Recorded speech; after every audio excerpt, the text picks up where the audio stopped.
Hey everyone, I'm here with Karl Staib, and we just recorded a couple episodes of the podcast we talked about gratitude, we talked about micro habits, we talked about just a whole bunch of things. Talked about complaining, and, and Karl's philosophy of that complaining doesn't have to always be a bad thing, which was a super interesting conversation. So we wanted to hop on here and just continue that conversation. You can find more about Karl at bringgratitude.com. That's his website. Karl, what's going on, man? Doing good, man. Man, it's been fun. I like this format that you got. I appreciate that. Thank you. It's been something in the making, but it's a little unique and there's a lot of moving parts, but I just have to tell the guests, just trust me. We're going to get multiple pieces of content. We're going to maximize our time and it's going to be fun. That's the most important part. That's right. Yeah. So I really enjoyed our conversations and I love your focus on gratitude. Before your focus was gratitude, was gratitude something that you were aware of? Was it something that you did in just because of that's who you were innately, or was it something that when times got tough and you hit certain things in your life, you had to like build that from scratch? Yeah. I was very depressed in my 20s. I would write poetry. You ever hear Charles Bukowski? I have not. He's a poet, very rough. Grew up in the 20s, 30s, and kind of came into his own. He wrote the book called Post Office. He was a drunkard. He was misogynistic, but he opened my eyes to the concept of just writing from your heart, writing from, what's going on in your life. And so that was my goal. I wanted to become a poet in my early 20s. And so I've written for a while. I've written books, and then I started uh, Work Happy Now back in 2008, so 12 years ago. And I thought, everybody wants work happiness in their lives. And the reality is, not many people think about work and happiness together. It seems like an oxymoron for most people. But I continued to write. I tried to get that blog off the ground.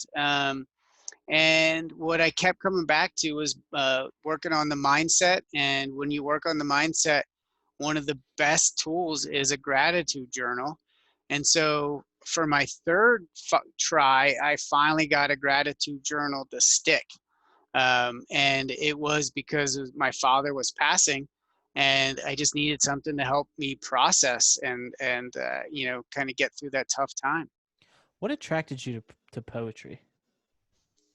Oh man, it was a great way for me to get my thoughts out, to understand what was going on. I have underneath my bed, I have a just box full of these notepads of just poem after poem after poem. I want to say easily over 5,000 poems in there. And very raw. And it really, was a way for me to express myself when I didn't feel, because I grew up, my dad was a German, rough, tough kind of guy. Didn't believe in, you speak when you're spoken to type of mentality. And so I had to, figure out how to kind of break free of these stories that my dad implanted inside of me. And poetry was kind of my way to kind of break those chains, So, internal so chains. you've personally written over 5,000 poems. Yeah. Are these like published anywhere? Or are they just for your eyes? Like, do you share them with people, or are they for your eyes only? I have, so these are 5 very raw poems. They're just get the thought out. Kerouac and Ginsberg, On the Road, you've heard of. Okay, so they're basically the ideas, little editing, just get it out of you. And Charles Bukowski was very similar. What you don't realize is everybody edits. You have to edit. No one can just write one time. And On the Road is famous for supposedly just being free thought and just getting it. But he edited it. But the idea is to really, kind of get all that junk out of me. And so most of those poems are terrible. And I have had poems published in the past. And, and it's, I've shared them with friends and family, but I've never, you know, created a blog for them or, put anything else out there to like use these. And I have actually thought about it, like creating a pseudonym and like, because they're raw, they're like I'm a guy in my early 20s and, not having a lot of sex because, I was very awkward, I think, in my early 20s and, thinking I was more than I was. And so it was just, a way for me to kind of process and, kind of deal with all that, 20-year-old hormones and junk floating around my brain. What makes a really good poem?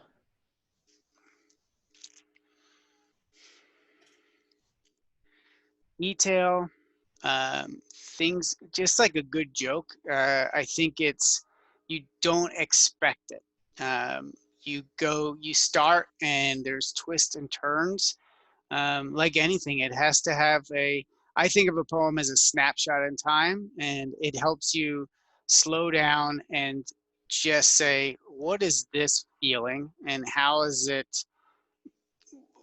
can I express it? And so that's, for me, it was almost like, instead of taking, a picture of whatever it is that I'm doing or yeah, or thinking about, the poem is that snapshot, is that a way for me to express something that is emotional and I have to get out of me. Do you still write poetry today? No, most of my stuff is short form, and for the blog, and then I usually turn those into books.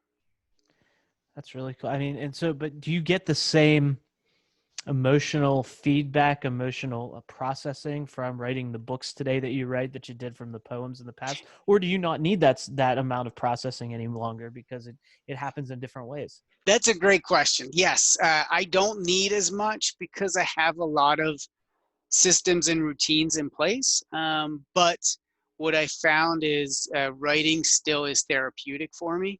I still struggle with things. A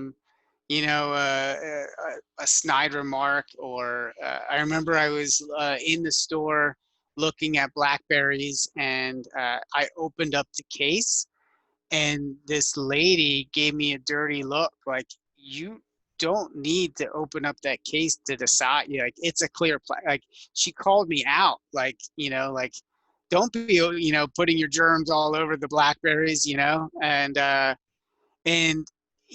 wrote about that because it was something that, like, it bothered me, and I think we all have different perspectives. And instead of getting angry at her, what I use is I use writing as a way to bring more compassion into my life, more compassion for other people and myself, because I'm making mistakes all the time. And if I can write about it and teach people how I'm processing it, that's, it's all worth it.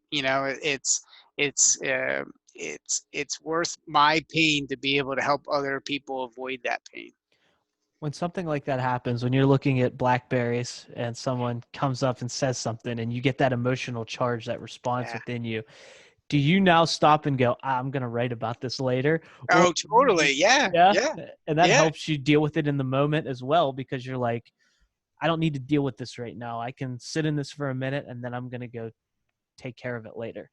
Yeah, my wife was just telling me that she went to the grocery store, and right now we're dealing with this pandemic, and we're kind of quarantined, and people are really sensitive about, little things. And this guy didn't realize, but this woman was standing back because the lines, you have to keep your 6 feet distance, and I guess he never saw her. She had been standing there longer.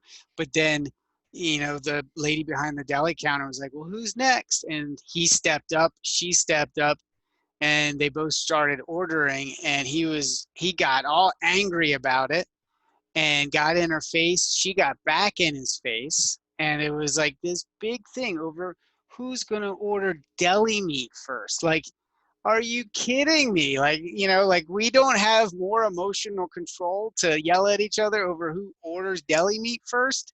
And so it's little things like that yes. So when I hear these things, I think it's like any writer. If you're a comedian, you're always looking for those things that where are those little ahas that I can share with my audience.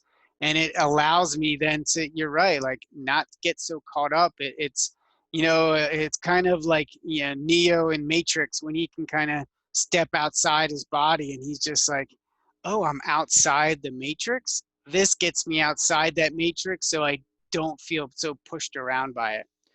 That's something I love about the creative process, whether you're a writer, whether you're a podcaster, whether you make videos, whatever it may be, or a musician, whatever your outlet is. I was watching, or even a comedian, because I was watching, there's a show on Netflix I like to watch, but Jerry Seinfeld does it. You've probably heard of Comedians in Cars Getting Coffee. Yep. It's a great series. I love to see the interact. So it's just raw, it's real, and it's just so interesting to watch these conversations. But one thing he said in one of the episodes that I noticed was, he said he loves being a comedian because everything's material. Yep. So everything that he does in life, everything he experiences, it's all material. It's all stuff he can use.